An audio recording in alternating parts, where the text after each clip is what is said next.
এই লোকটা এতটাই পারফেক্ট ভাবে তীর মারতে পারতো যে তার সবগুলো তীর একদমই নিশানার মাথা বরাবর লেগে যেত, কারণ এই শালা একদমই বোর্ডের কাছ থেকে নিশানা লাগাচ্ছিল।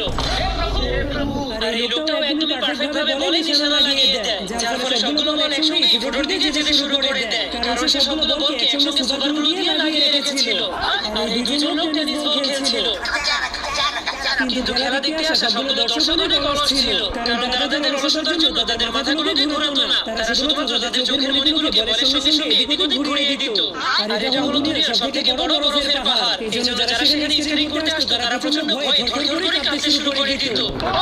কিন্তু তখন সে এক সেকেন্ডের মধ্যেই নিচে নেমে আসে, কারণ সেই পাহাড়টা ছিল একটা নতুন পাহাড়ের পেইন্টিং। আর এই সবগুলো লোক যখন রেসিং করার জন্য দৌড়াতে শুরু করে, তখন তারা সবাই একসঙ্গেই দৌড়াতে শুরু করে দেয়, কারণ তারা সবাই একই কোম্পানির ভিটামিন খেয়েছিল। আর এই মেয়েগুলো সাধারণ রেস করতে শুরু করে, কিন্তু তখন হাজার হাজার মানুষের ভিতর থেকে একটা দল করে সেই রেসটাকে